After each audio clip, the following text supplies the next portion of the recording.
तो आजकल की जो पढ़ाई है वो और विद्या के विषय में आप कुछ थोड़ा बतलाइए। पढ़ाई मेकाले की शिक्षा नीति चली आ रही है अंग्रेजों के जमाने की। नौकरी के लिए लोग बोल को मरे जाना, अन्यथा मत लेना, बुरा भी मत मानना, पर मैं मुसलमानों के पक्ष में। ताकि अधिकतर मैं ज्यादा देख रहा हूँ कि अपने संस्कारों में दूसरी संस्कृति ज्यादा हावी हो रही है। पढ़ाई के दो बात होती है, एक तो ज्ञान प्राप्त करना, एक आजीविका प्राप्त करना। उस जगह पर ये भी नहीं सोच रहे हैं कि बुढ़ापे में हमारे माता पिता का क्या होगा। जैसे 2 लाख महीने का कमा रहा है, कोई 1.5 लाख कमा रहा है। अब माँ बाप को देखने नहीं चाहते, माँ बाप बेचारे कितने परेशान हैं। अरे फालतू बातें करते, रामायण क्या पढ़ना, गीता क्या पढ़ना, तो उनका कहना है। गुरुदेव, अगला प्रश्न मेरा ये था कि ये जो आजकल पढ़ाई होती है, ज्ञान प्राप्ति, तो ज्ञान और विद्या, क्या बोलेंगे, विद्या अध्ययन करना या ज्ञान लेना, तो आजकल की जो पढ़ाई है वो और विद्या के विषय में आप कुछ थोड़ा बतलाइए। नहीं, आजकल की पढ़ाई क्या है, चल मैं पहली बात तो जो भी पढ़ाई मेकाले की शिक्षा नीति चली आ रही है अंग्रेजों के जमाने की, लोगों के मन में यही बात जमी हुई है, अच्छी पढ़ाई करो और नौकरी करो। नौकरी के लिए लोग बोल को मरे जाना, बुरी तरह IPS IAS फलाना ढिकाना, सिपाही बनना, तो बाबू बनना, ये बनना, वो बनना, वो उनको पढ़ाई करने के बाद नौकरी करना। तो ये मेकाले की शिक्षा नीति थी, क्योंकि वो नहीं चाहता था कि इंग्लैंड से या वहाँ से पढ़े लिखे लोग यहाँ के नौकरी करे कर्मचारी, तो यहीं इनको ट्रेंड करो और यहीं इनको नौकर बनाओ, ये उसकी उद्देश्य था। तो उसने जितने भी सब्जेक्ट रखे वो ऐसे ही रखे कि आप सिर्फ पढ़ो और नौकरी करो। अब पढ़ाई के दो बात होती है, एक तो ज्ञान प्राप्त करना, एक आजीविका प्राप्त करना, तो दोनों में फर्क पड़ जाता है। आजकल लोग ज्ञान प्राप्त नहीं करना चाहते, आजकल सिर्फ पढ़ाई करके नौकरी करना चाहते हैं, पैसा कमाना चाहते हैं। तो आजकल के माँ बाप भी अपने बच्चों को यही शिक्षा दे रहे हैं, बेटा अच्छी पढ़ाई करो, अच्छे परसेंटेज लाओ, उसके लिए वो पैसा बिगाड़ रहे हैं, वो कोचिंग लगा रहे हैं, सब कर रहे हैं, और फिर आप नौकरी करो, या नौकरी नहीं करते तो बिजनेस तो छोड़ ही दिया, नौकरी नहीं करते तो बाहर विदेश में जाओ। कोई इंजीनियर बनना चाहता है, कोई डॉक्टर बनना चाहता है, कोई जो है प्रोफेसर बनना चाहता है, कोई IPS, कोई IAS, सबका उद्देश्य तो नौकरी है ना। यदि अपने पिताजी का कोई प्रोफेशन था, उन्होंने यदि कोई दुकान डाल रखी थी, या मान लो वो कुछ बढ़ई का काम करते थे या कुछ बनाने का काम करते थे, तो वो सारा छोड़ करके अपने घर का व्यवसाय बिजनेस वगैरह छोड़ करके लोग बाग पढ़ाई करके नौकरी करना चाहते, विदेश जा रहे हैं। और फिर वो उस जगह पर ये भी नहीं सोच रहे हैं कि बुढ़ापे में हमारे माता पिता का क्या होगा। हाँ, उन्हें तो माता पिता से मतलब ही कहाँ, उन्हें तो सिर्फ पढ़ाई करके पैसे कमाना ना।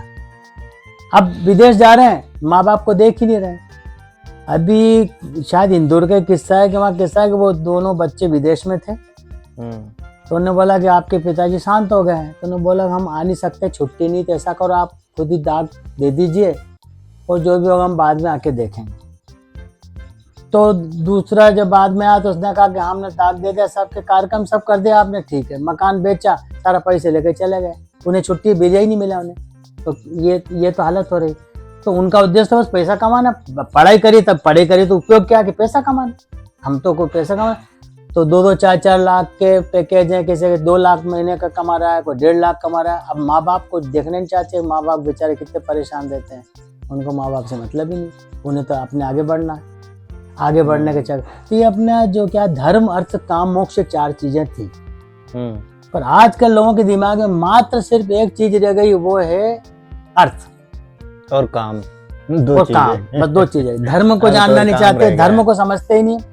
क्या मैं भाई कुछ पूजा पाठ करना है, या अपने धार्मिक आचरण करना है, या अपने को धार्मिक ग्रंथ पढ़ना है, इस मामले में आप अन्यथा मत लेना, बुरा भी मत मानना। हाँ। पर मैं मुसलमानों के पक्ष में। अच्छा। तो उनका उद्देश्य ये कि वो अपने बच्चों को ये संस्कार भी देते हैं, कुरान पढ़ो। उनका सबसे पहले जो सारी बातें हैं, उनकी 4-5 चीजें मुख्य, मालूम है मुसलमानों की 4 चीजें मुख्य है। क्या? जकात, मतलब दान। अच्छा। आपको दान देना ही देना है। अच्छा। चाहे आप एक मुट्ठी आटा निकाल के, कुछ अंजुमन भी बोलते हैं, अंजुमन कमेटी होती है, उसमें एक मुट्ठी आटा निकाल के गृहस्थी वाले पास में रखते, फिर इकट्ठा दूसरे के दे देते हैं, तो जकात। अच्छा। दूसरा नमाज, उनका कहना 5 बार नमाज पढ़नी ही पढ़नी है। नमाज 5 बार नहीं तो 1 बार तो पढ़नी ही पढ़नी। आप देखना शुक्रवार को सब इकट्ठे होकर नमाज, बच्चे भी पढ़ते हैं, बूढ़े भी पढ़ते हैं, जवान भी पढ़ते हैं। हाँ, मतलब भगवान का शुक्रिया करना कि आपने हमें जीवन दिया। क्या वो पढ़े लिखे नहीं, क्या वो पढ़े लिखा ही नहीं कर रहे हैं? क्या वो समझदार, वो मतलब वो उसको दकियानूसी मान रहे हो क्या? पुराने विचारों को मान रहे हो? आपके अगर आप रामायण की बात करते हैं तो अरे फालतू बातें करते हैं, रामायण क्या पढ़ना, गीता क्या पढ़ना? और उनका कहना है नहीं, आप नमाज भी पढ़ें। इसके बाद फिर वो कहते हैं कि आप जो कुरान आप पढ़ें, हर घर में आपको कुरान मिलेगी। आपके हिंदू में देखो, मेरे ख्याल से 10-20% लोगों के घर में रामायण, कई लोगों के पास में गीता नहीं मिलेगी। गीता भी तो छोड़ो, रामायण भी नहीं मिलेगी। सही फिर इसके बाद उनका चौथा है रोजे। वो बराबर हर मुसलमान रोजे रखता ही है, बच्चा भी रखेगा, बच्चे भी रखेगी, उनकी पत्नियां भी रखेगी, वो भी रखेगी रोजे। तो ये चौथी बात हो गई।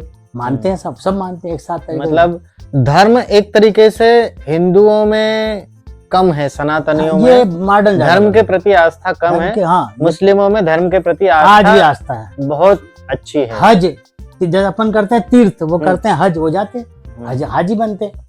तो कुछ बातें ना बहुत अच्छी, ईमान पे विश्वास करना, अल्लाह पे विश्वास, बिस्मिल्लाह ला इलाहा इल्ला या रसूल मोहम्मद ला इलाहा इल्लल्लाह, अल्लाह के अलावा कुछ मानना ही नहीं।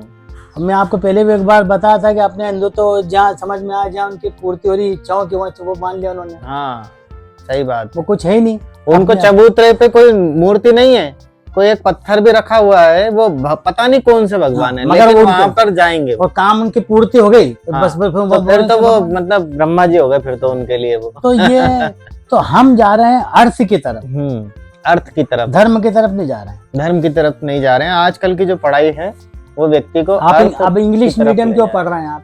इंग्लिश मीडियम के बाद कॉन्वेंट स्कूल, अब कॉन्वेंट स्कूल ये नहीं जा रहे हैं कि कॉन्वेंट स्कूल में जाने से आपके आधे संस्कार तो क्रिश्चियन हो चुके हैं। तो आप बताइए, हिंदी अंक कोई नहीं जानता। अब आप लिख के मैं दे दूंगा, ये कौन सा अंक है तो कोई नहीं बता पाएगा। 55 पूछूंगा, 57, 59, 70, 69 क्या होता है, बच्चे नहीं समझते हैं। उनसे बोलो 69 तो ठीक, 69 नहीं मालूम, 80 किसको कहते हैं नहीं मालूम, 80। तो ये तो संस्कार डाल दिए इंग्लिश की माध्यम से, तो अंक भी भूल गए। अभी आपसे बोलो क्या चल रहा है तो बोले जनवरी, फरवरी, मार्च। हाँ, सही बात है। पर आपसे बोलो चेत क्या होता है, हम हमारे हिंदी महीने के नाम ही नहीं जानते। चेत, बैसाख, कुआं। और मुसलमानों के कैलेंडर आपको मुसलमानी कैलेंडर में मिलेंगे वहाँ। हिजरी जो सन चला रहा है, अपना विक्रम समय तक उनका हिजरी चला रही है, वो बराबर मिलेगी, वो सब जानते हैं। तो वो संस्कारों से जुड़े।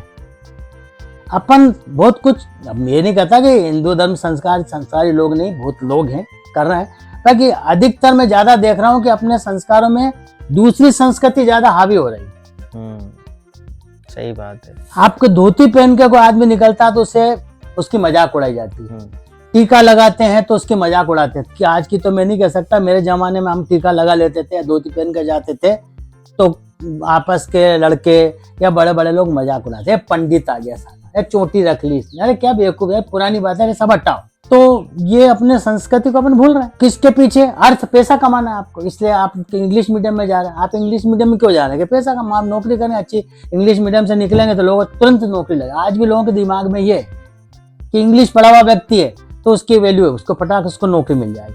हिंदी अगर मान संस्कृत के विद्वान की कोई कदर नहीं। एक्चुअल गुरुदेव बात क्या होती है कि जो बात व्यक्ति को नहीं समझ में आती वो उसे बहुत विशेष लगती है। अब इंग्लिश नहीं समझ में आती कई लोगों को तो वो बहुत विशेष है, और इंग्लिश वालों के लिए इंग्लिश सामान्य, जो इंग्लिश पढ़ते हैं वही। सही बात है।